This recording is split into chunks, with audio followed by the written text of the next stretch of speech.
ভাষাবিজ্ঞান বলতে ভাষার প্রকৃতি, গঠন, উপাদান ও এর যে কোনো ধরনের পরিবর্তন নিয়ে বৈজ্ঞানিক গবেষণাকে বোঝায়।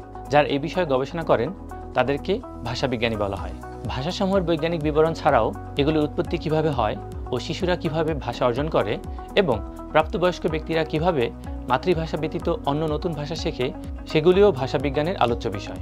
ভাষাবিজ্ঞান বা লিঙ্গুইস্টিক্স হলো ভাষার বৈজ্ঞানিক বিশ্লেষণ। এটি ভাষার গঠন, ব্যবহার, উৎপত্তি ও বিবর্তন সহ বিভিন্ন দিক বিশ্লেষণ করে।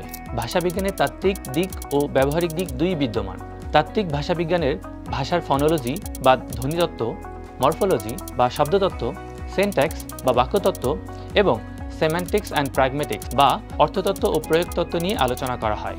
ব্যবহারিক ভাষাবিজ্ঞানে অনুবাদ, ভাষা শিক্ষণ, বাক রোগ নির্ণয় ও বাক চিকিৎসা ইত্যাদি আলোচিত হয়। এছাড়াও ভাষাবিজ্ঞানের অন্যান্য শাখার সাথে মিলে সমাজ ভাষাবিজ্ঞান, মনোভাষাবিজ্ঞান, গণনামূলক ভাষাবিজ্ঞান ইত্যাদি জন্ম দিয়েছে। স্বতন্ত্রভাবে বাংলাদেশে ভাষাবিজ্ঞান বিষয়টির যাত্রা খুব একটা পুরনো নয়। বাংলাদেশে সর্বপ্রথম ঢাকা বিশ্ববিদ্যালয়ে 1992 সালে ভাষাবিজ্ঞান প্রতিষ্ঠিত হয় এবং এটি খুবই বৈচিত্র্যপূর্ণ একটি বিভাগ। ঢাকা বিশ্ববিদ্যালয়ের ভাষাবিজ্ঞান বিভাগে প্রতি বছর সর্বোচ্চ 70 জন শিক্ষার্থী ভর্তি হতে পারেন। এর মধ্যে 30 জন বিজ্ঞান, 30 জন মানবিক ও 10 জন ব্যবসা বিভাগ থেকে।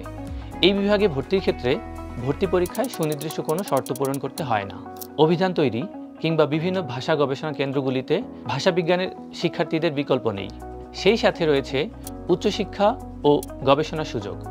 প্রতি বছর অসংখ্য শিক্ষার্থী এই বিভাগে স্নাতকের পর বিদেশে পড়াশোনা ও গবেষণার সুযোগ পান। এছাড়া গতানুগতিক সরকারি, বেসরকারি প্রতিষ্ঠান ও ব্যাংকে চাকরির সুযোগ তো রয়েছেই। বোনাস হিসেবে 5 বছর এই বিভাগে পড়াশোনার পর চাকরি প্রস্তুতির বাংলা ইংরেজি অংশ সহজেই আয়ত্তে চলে আসে।